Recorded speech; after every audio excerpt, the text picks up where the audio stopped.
Okey, Assalamualaikum warahmatullahi wabarakatuh. Okey, hari ini kita akan belajar tajuk DLK 4612 dan tajuknya ialah penyediaan dokumen tender HPSC.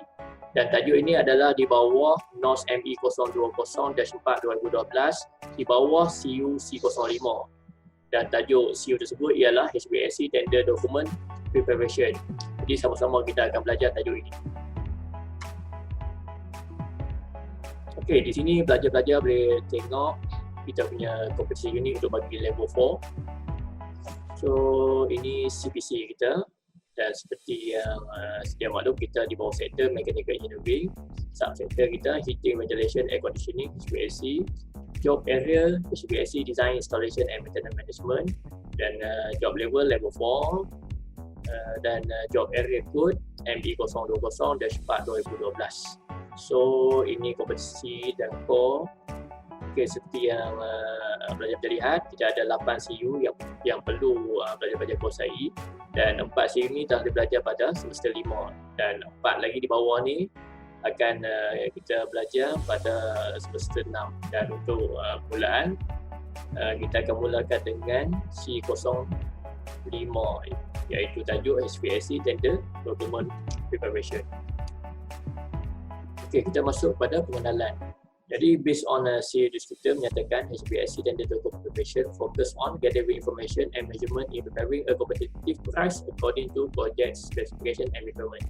Jadi, dekat sini pelajar-pelajar perlu fokus kepada bagaimana kita nak dapatkan segala maklumat-maklumat berkenaan dengan dokumen tender, dan juga apakah pengukuran yang akan kita guna untuk kita sediakan harga yang berpatutan atau yang optimum untuk kita bid dalam tender tersebut. Dan yang paling penting ialah kita mesti mengikut spesifikasi dan keperluan yang dinyatakan dalam projek tersebut. Okey, kita masuk kepada work activity C05. Jadi seperti pelajar-pelajar boleh lihat, kita ada 4 work activity yang berkaitan, iaitu work activity yang pertama ialah identify tender document. Maksudnya bagaimana kita nak kenal pasti dokumen tender. Kemudian untuk work activity kedua iaitu procure tender document, untuk bagaimana kita nak dapatkan dokumen tender. Kemudian work activity yang ketiga, carry out tender document preparation, bagaimana kita nak lengkapkan dokumen tender tersebut. Dan yang terakhir, work activity 4, liaise completed tender documentation for management approval. So, bagaimana kita nak dapatkan kelulusan daripada pihak pengurusan setelah kita lengkapkan tender tersebut. Okey, untuk work activity yang pertama ni, iaitu identify tender document. Bagaimana kita nak dapatkan dokumen tender tu, apa yang pelajar-pelajar perlu kuasai dalam related knowledge ni ialah yang pertama, qualification to participate in the tender exercise according to regulation state. Iaitu bagaimana kita nak menyertai tender tu dan apakah kelayakan yang perlu ada untuk kita masuk tender tersebut, dan mengikut peraturan-peraturan yang telah ditetapkan dalam tender tersebut. Jadi yang kedua berkenaan dengan keperluan tender, iaitu scope of work, iaitu skop kerja bagi tender tersebut, apakah spesifikasi tender tersebut, drawing, lukisan-lukisan yang diperlukan, bill of quantity, kemudian tender validity dan juga legal aspect. Okey, sebelum tu kita kena tahu dulu berkenaan dengan maksud tender dan kontrak secara teori, iaitu tender ialah satu tawaran projek pada kelompok kontraktor daripada klien. Jadi dia ada dua pihak, iaitu yang pertama ialah kontraktor dan yang kedua ialah klien. Kemudian yang kedua ialah kontraktor menyediakan kos yang paling optimum. Jadi kontraktor yang masuk tender ni perlukan sediakan kos yang dikatakan yang terbaik lah, yang berpatutan untuk bid dalam tender tersebut.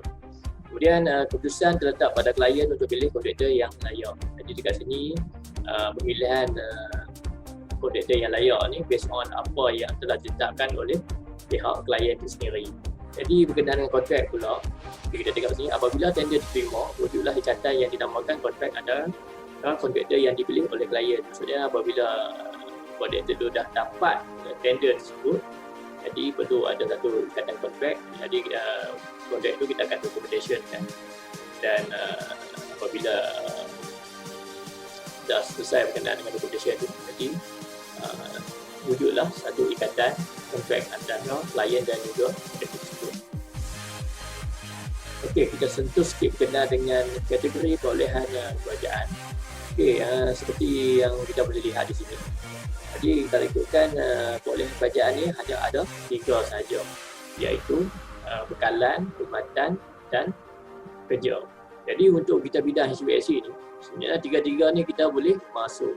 Jadi dari segi bekalan pun kita boleh masuk. Okay, contohnya kita nak bekalkan bahan-bahan guna habis berkenaan dengan HVAC, dan juga perkhidmatan ni berkenaan dengan mungkin kita nak buat perkhidmatan penyelenggaraan untuk aircon di mana-mana, dan juga yang terakhir sekali ialah kerja. Jadi sebenarnya kita lebih fokus kepada kerja. Jadi kita tengok nanti slide seterusnya berkenaan dengan perbezaan kerja dan juga dengan polehan-polehan yang lain.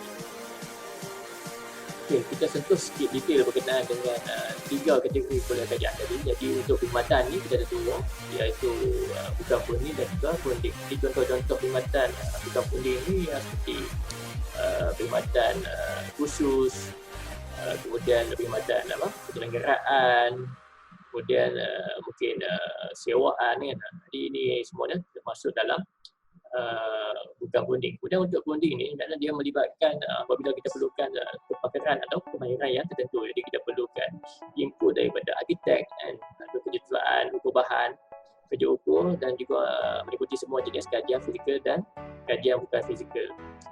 Okay, bagi perolehan bekalan ni, jadi kita supply barang-barang yang diperlukan ikut aktiviti ataupun program dalam satu agensi kerajaan tu. Jadi contoh-contohnya seperti kita nak supply bahan binaan, tak kisahlah bahan guna habis ataupun bahan alat tulis kan, bahan pakaian, itu semua masuk dalam bekalan. Kemudian daripada segi kerja pula ialah satu melibatkan kerja-kerja, selalunya dia ada 3 lah yang paling utama, iaitu kerja-kerja berkenaan dengan bangunan, berkenaan dengan sivil, berkenaan dengan mechanical, electrical. Ini semua termasuk dalam perolehan kerja.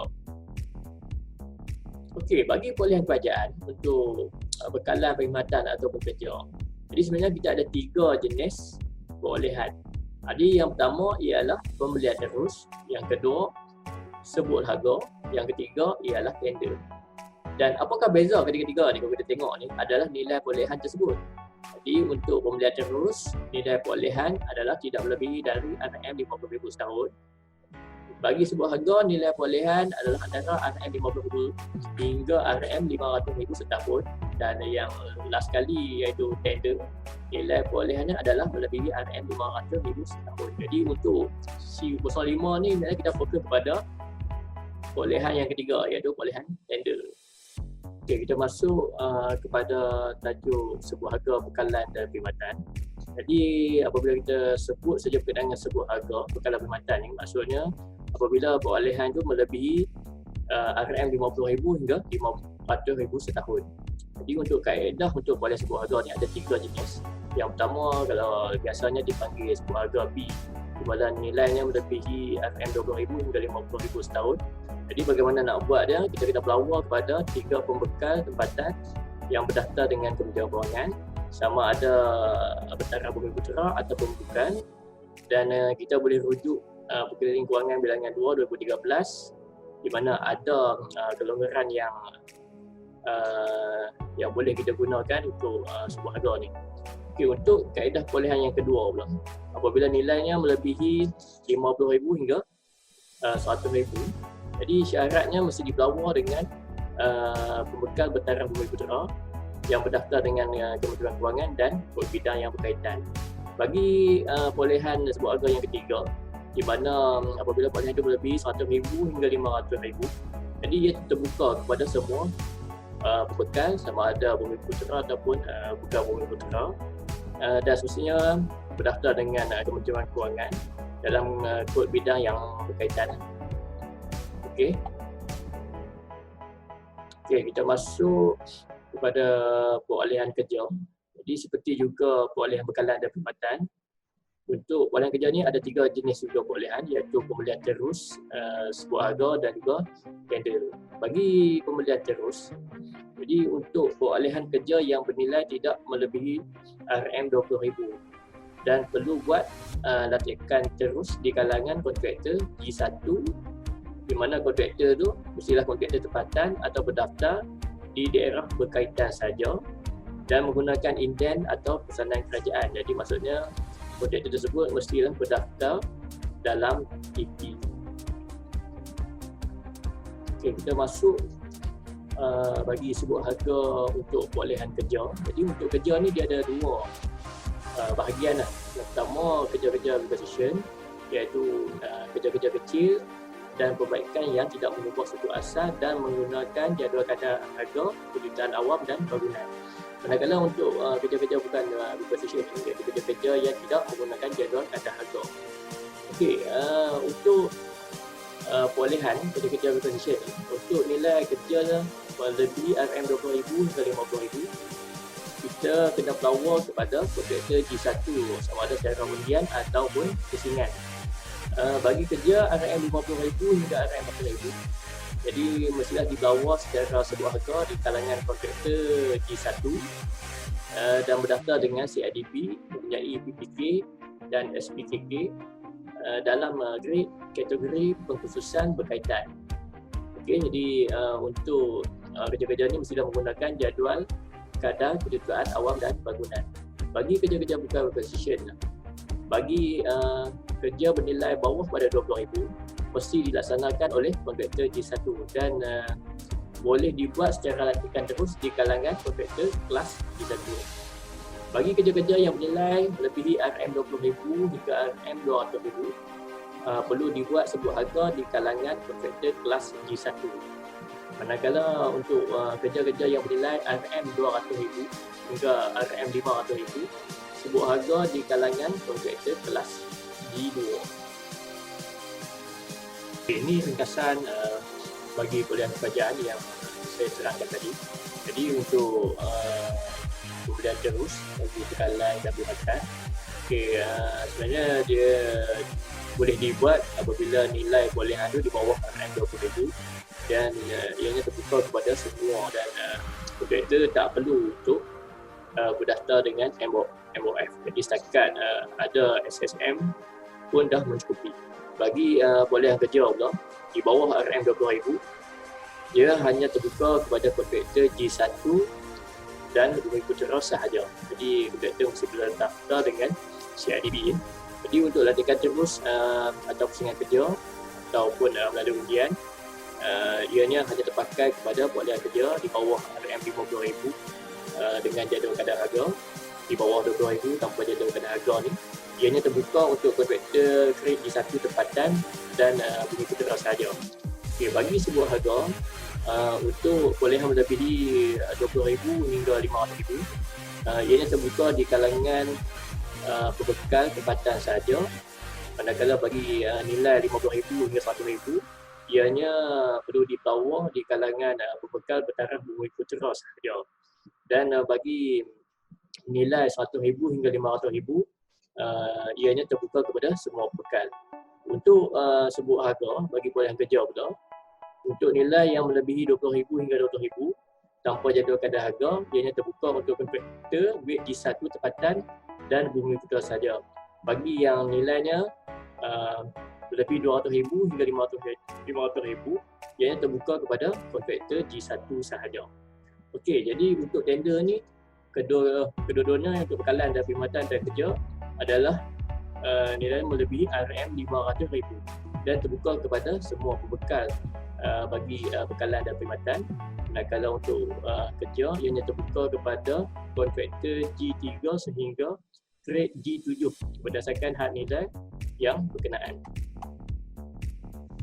Okey, ini summary lah untuk kita punya fokus iaitu dalam kita punya tender, iaitu sama ada perolehan tu sama ada bekalan ataupun perkhidmatan ataupun kerja, ianya mestilah nilai perolehan melebihi RM500,000 setahun.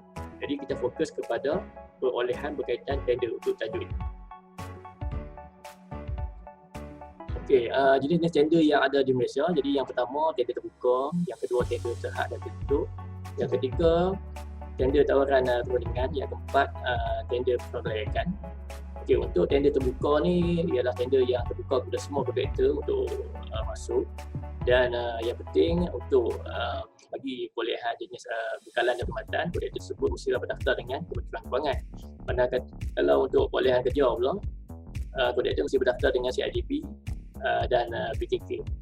Okay, untuk tender terhad dan tertutup, jadi tender ni hanya ditawarkan kepada kontraktor-kontraktor yang telah terpilih oleh klien. Jadi untuk ni selalunya di bawah 8 lah kontraktor yang terpilih, dan untuk melaksanakan tender jenis ni perlu dapat urusan Kementerian Kewangan. Manakala untuk tender tawaran perundingan ni, di kaedah dia kliennya yang akan tersurat kepada kontraktor tersebut. Jadi kontraktor tu akan sediakan segala pembelajaran bagi projek yang nak dibuat lah oleh klien tersebut. Jadi untuk selalunya untuk tender jenis ni adalah untuk tawaran antarabangsa dan juga tawaran firma arkitek. Manakala untuk tender pergelayakan pula, jadi tujuannya sebenarnya untuk dia nak tapis dulu kontraktor tu based on pengalaman, based on teknikal, kewangan dan juga pengurusan lah. Sebab dia nak tapis dulu sebelum dia buatlah untuk tender yang sebenar. Jadi untuk buat tender pergelayakan ni sama juga macam tender terhad dan tertutup, perlu dapat kelulusan daripada Pembendaraan Malaysia. Okey, kita tengok skop kerja untuk pendaftaran CIDB. Jadi untuk CIDB ni dia ada grade G1 sampai G7. Dan selalunya untuk kerja-kerja yang berkaitan, dia ada 3 lah kerja utama, iaitu kerja-kerja bangunan, kerja-kerja awam, kerja-kerja M&E. Jadi untuk sini kita tengok ni, dia perbezaannya dekat kerja elektrikal ni dia berbeza sikit daripada kerja-kerja bangunan awam dan mekanikal. Jadi pelajar boleh tengok lah dia punya julat setiap grade tu untuk kita masuk. Jadi yang mana yang saya hitamkan ni ialah yang boleh masuk untuk sebut harga, manakala yang mana yang merah ni ialah yang mana yang boleh menyertai perolehan secara tender yang kita fokus untuk tajuk.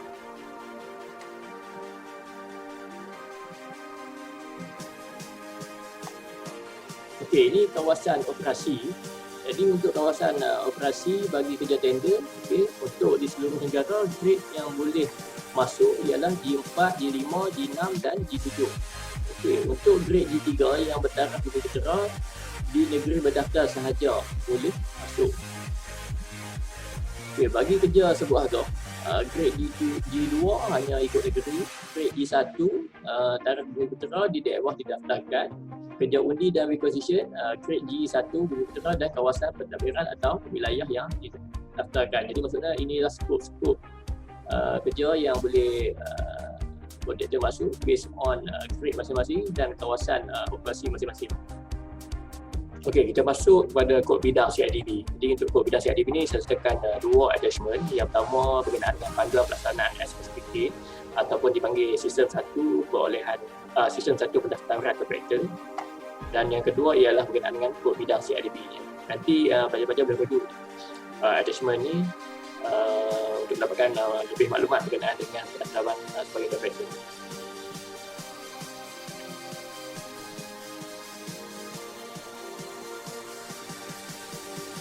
Okey, ini dia punya attachment yang saya sertakan, itu berkenaan dengan garis panduan perolehan kerajaan di bawah sistem 1 pendaftaran kontraktor SSPK. Jadi pelajar-pelajar boleh baca segala maklumat berkenaan dengan pendaftaran kontraktor. Sebab ini memang penting lah untuk nanti pelajar-pelajar dah keluar nanti daripada KPN. Jadi macam mana nak daftar ikut kontraktor yang sebenar lah. Jadi banyak orang boleh buat buat kerja berkenaan dengan aircon, tapi kebanyakan dia tak ikut flow yang sepatutnya, sebab kita ada undang-undang yang telah ditetapkan dan kena ikut undang-undang tersebut. Okey, jadi ini data rakam dia. Jadi dia bermula pada 14 September 2012 persoalan SSPK ni. Dulu sebenarnya nak daftar ni banyak, nak kena daftar dengan PKK, lepas tu nak kena dengan daftar dengan CIDB. Jadi dua benda tu bercanggah. Jadi tahun 2012 kerajaan dah keluarkan dia punya panduan ni, jadi hanya menggunakan CIDP sahaja untuk pendaftaran kontraktor. Okey, jadi ini detail ya. Kita pakai Akta 5202 di belajar boleh baca apakah Akta 5202 tu. Kalau nak detail tu buka je dekat laman web Google tu, cari Akta 5202 dan belajar boleh go through lah dia punya apakah yang termaktub dalam akta tersebut. Okey.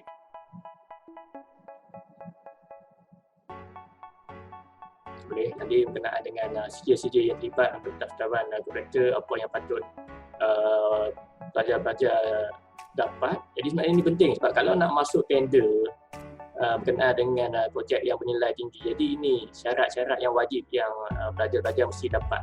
Kalau tak dapat, jadi yang jadi isu dia di sini nanti pelajar-pelajar mungkin menjadi subkontraktor. Boleh tak masalah jadi subkontraktor ni, tapi dia banyaklah dia punya cabaran bagi subkontraktor ni. Takut kadang-kadang kita boleh tengoklah banyak boleh refer dengan kontraktor-kontraktor yang dah well known. Kebanyakan dia mempunyai sejarah tersendiri lah bila menjadi subkontraktor ni. Kebanyakan penipuan banyak kali berlaku. Jadi ini yang kita nak elakkan. Jadi kita daftar ikut standard-standard yang ditetapkan.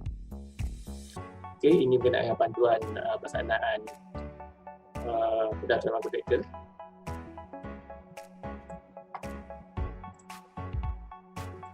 Okey, kita pergi pada kod bidang CIDP. Okey, kita sambung berkenaan dengan kod bidang CIDP tadi tu. Jadi tadi kita dah tahu berkenaan dengan kekhususan bidang. Kemudian yang kedua ni kita perlu tahu berkenaan dengan kelayakan kewangan lah. Okey, untuk kelayakan kewangan ni, apa yang pelajar perlu tahu, sebenarnya untuk grade daripada G1 sampai G7 ni, sebenarnya kita perlu ada modal yang sepatut ada dalam akaun kita lah untuk kita daftar dalam bidang CIDP. Jadi untuk permulaan untuk G1 ni, modal yang diperlukan ialah RM5,000 ataupun kalau nak masuk dalam kerja-kerja kerajaan perlu ambil SPKKK. Modal yang diperlukan ialah RM10,000. Jadi kalau lagi nak tinggi, inilah kita tengok kalau G7 sampai RM750,000. Jadi bila dah habis HKBN ni, dah join kontraktor yang mana-mana yang ada, pelajar boleh tengoklah dekat company profile, tengok grade untuk kontraktor yang pelajar bekerja tu, grade mana. Kalau grade tu tinggi, maksud dia punya kewangan tu memang cekang. Sebenarnya tapi tak semestinya kalau G1, G2 ni kontraktor ni dia tak kaya. Maknanya apa, dia kaya adalah punya kelebihan dia bila ada grade rendah dan juga grade tinggi. Okey, ini modal-modal yang kita boleh ambil kira lah untuk modal untuk kita daftar CIDP ni. Jadi kalau tengok ini contoh dia, saya bagi ni syarikat sekian berhad lah. Jadi dia ada lah, sebab dia syarikat sekian berhad ni dia ada dua. Satu dipanggil modal dibenarkan ataupun ada risk capital, dan yang kedua modal berbayar lah. Jadi ini yang boleh digunakan iaitu akaun semasa ataupun akaun simpanan tetap. Lepas tu berkenaan dengan boleh juga digunakan sebagai simpanan SP dan tabung haji. Ini kita tengoklah dekat buku panduan, dia ada dia punya bahagian sebab dia company pun macam-macam. Kita ada company yang persendirian, ada yang company koperasi. Jadi ini yang pelajar-pelajar boleh tengok.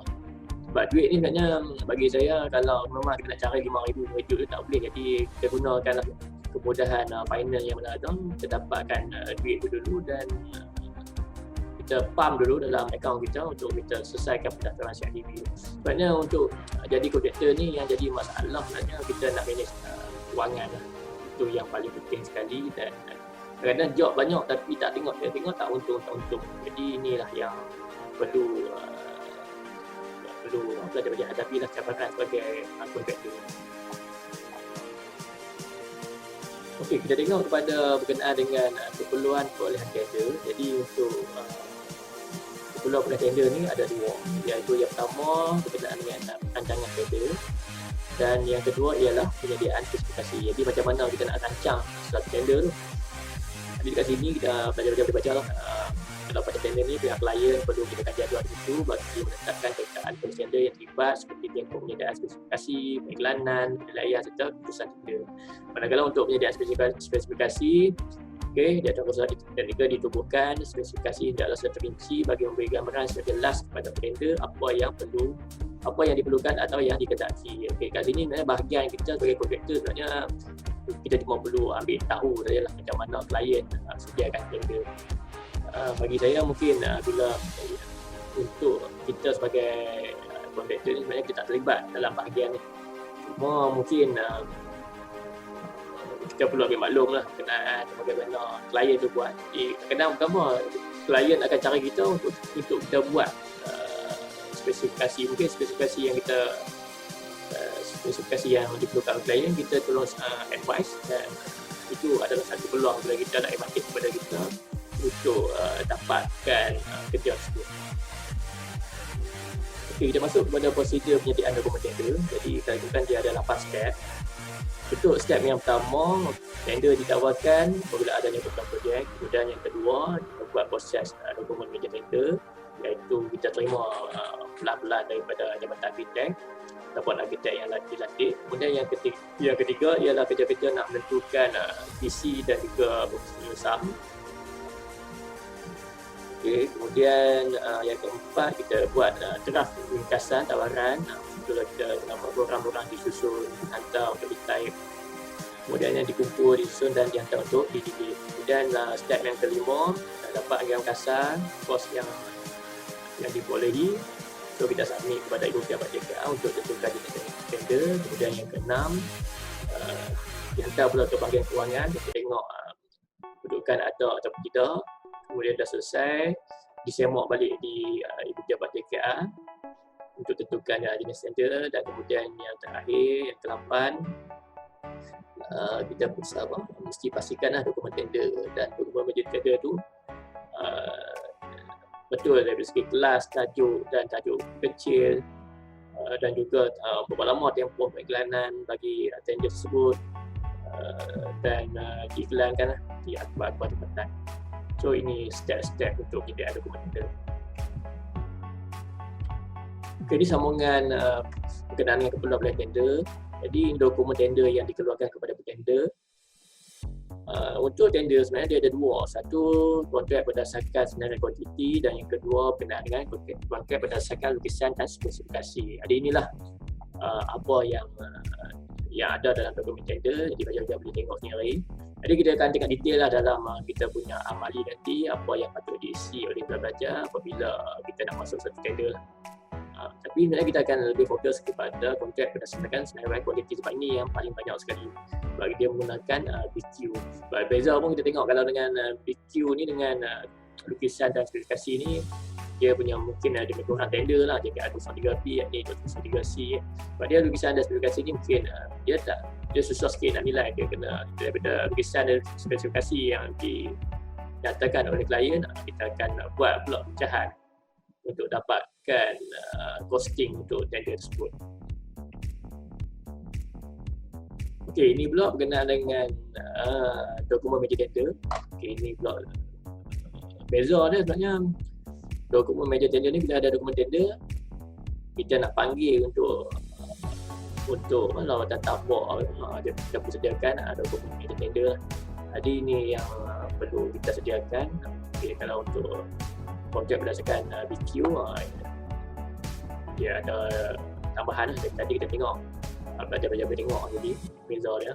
Jadi ini dokumen tender, dia ada 7 item untuk bagi lukisan dan spesifikasi, dia ada 8 item, dan bagi untuk dokumen meja tender ni ditambah kepada 11 item untuk kontrak ini, BQ dan juga jenis lukisan dan spesifikasi. Okey, dah selesai berkenaan dengan dokumen tender dan juga dokumen meja tender. Ini pula skop kerja dan BQ lah, yang kita tengok secara ringkasnya berkenaan dengan skop kerja dan juga BQ. Ini contoh-contoh skop kerja yang ada. Jadi dia ada detail lah kerja apa yang dikeluarkan. Kemudian ini yang dipanggil BQ, kita kena isi sebagai kontraktor, kita kena isi lah. Contoh dia, kita tengok ini apa yang patut kita isi, nilai untuk bagi pemasangan kita tengok ni, kalau detail dia 6 nos pemasangan VRV, okay, berapa nilai dia dengan kapasiti 100,000 BTU per hour. Jadi kita masukkan nilai, lepas tu dia ada apa? Nilai-nilai lain lah, seperti preliminaries, iaitu kerja permulaan berapa ribu, kita masukkan saja. Sebab dia BQ ni senang sikit, sebab kita isi dia punya kuantiti harga yang ada. Okay. Ini spesifikasi dan lukisan. Okay, ini specification. Okay, apa yang detail lah setiap yang ditawarkan. Kita tengok ni contoh dia, apakah kalau kita sebut tadi kita tengok kan dia punya BQ ni preliminaries, kerja permulaan, apa detail-detail yang patut kontraktor cover lah untuk harga tersebut.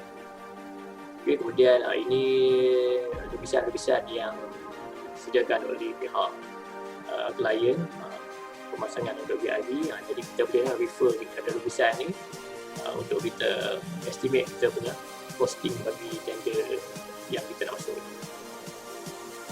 Okey, untuk tempoh sah tender.